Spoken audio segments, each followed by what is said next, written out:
And so 3 years went by.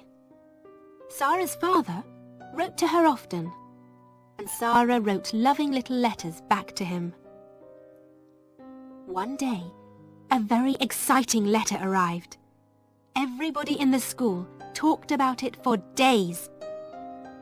"My friend," wrote Mr. Crewe, "has some mines in northern India, and a month ago his workers found diamonds there.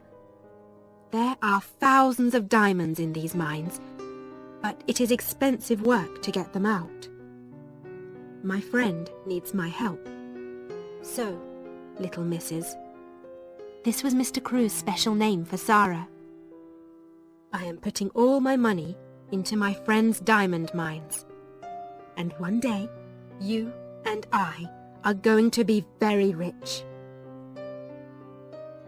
Sarah was not interested in money, but a story about diamond mines in India was exciting. Nearly everybody was very pleased for Sarah, but not Lavinia, of course. "Huh," she said, "my mother has a diamond. Lots of people have diamonds. What's so interesting about diamond mines?" "But there are thousands of diamonds in these mines," said Ermengarde. "Perhaps millions of them." Lavinia laughed. "Is Sarah going to wear diamonds in her hair at breakfast then? Or is it Princess Sarah now?" Sarah's face went red. She looked at Lavinia angrily, but said quietly, "Some people call me Princess. I know that. But princesses don't get angry or say unkind things. So I'm not going to say anything to you, Lavinia." "To me, you are a princess," Ermengarde said to Sarah later. "And you always look like a princess in your beautiful dresses." Sarah was a princess to another girl, too. This was Becky. She was a servant in Miss Minchin's school, and she was only 14 years old, but she worked all day and sometimes half the night. She carried things upstairs and downstairs. She cleaned the floors.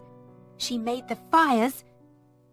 And she was always tired and hungry and dirty.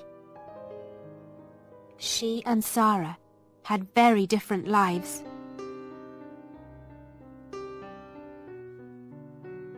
But one day, Sarah came into her bedroom, and there was Becky, sleeping in a chair.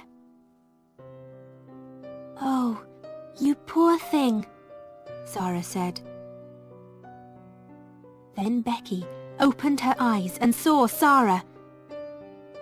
She got up at once. "Oh, miss," she said, "I'm very sorry, miss. I just sat down for a minute and—" "Don't be afraid," said Sarah. She gave Becky a friendly smile. "You were tired, that's all." Are you going to tell Miss Minchin?" asked Becky. She began to move to the door. "Of course not," said Sarah. "Please don't run away. Sit down again for a minute. You look so tired." "Oh, miss, I can't," Becky said. "You're very kind, miss, but Miss Minchin—" "Please," said Sarah. She took Becky's hand. "You're only a little girl, like me. Let's be friends." And so Becky sat down again, and soon she and Sarah were friends. Nobody knew about this, of course. Rich little girls at Miss Minchin's school did not make friends with servant girls, and it was a wonderful thing for Becky. Nearly every day, she and Sarah met in Sarah's bedroom, just for 5 or 10 minutes. Becky was always hungry, and Sarah often bought nice things for her to eat. They sat and talked, and sometimes Sarah told Becky some of her stories. Becky loved that. "Oh, miss," she said, "you tell them so beautifully. Sometimes I like your stories better than things to eat." And after those visits to Sarah's room, Becky always felt better. Not so tired and not so hungry.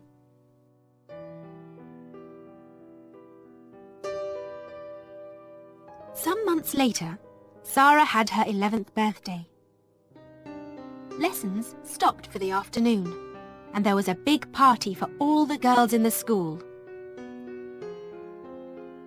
"This party is expensive for us," Miss Minchin said to her sister, Amelia, "but it looks good for the school." That afternoon, there was a visitor to the school, Miss Minchin's lawyer. He went with Miss Minchin into her office, and they closed the door. In the schoolroom next door, there was a lot of noise from Sarah's party. Everybody in there was very happy. But in the office, Miss Minchin was not happy. She looked at the lawyer angrily. "What are you saying? Mr. Crewe has no money? What about the diamond mines?"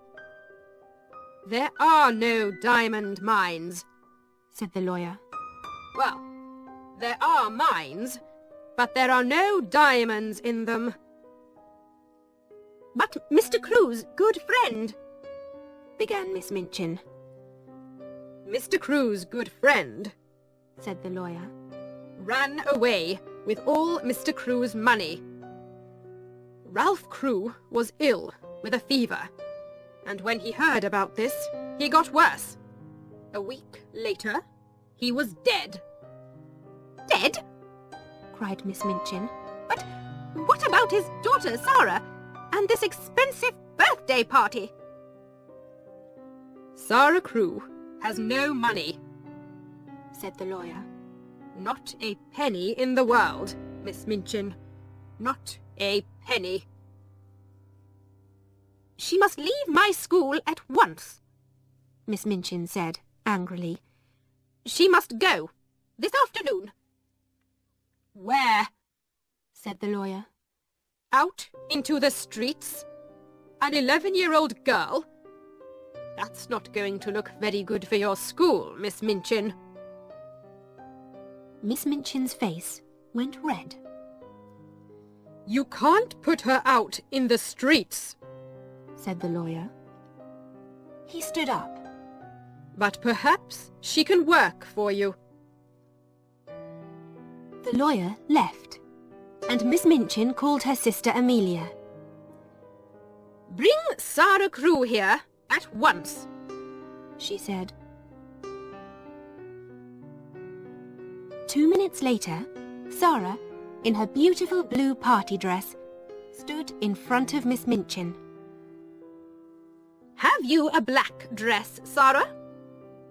Miss Minchin said coldly.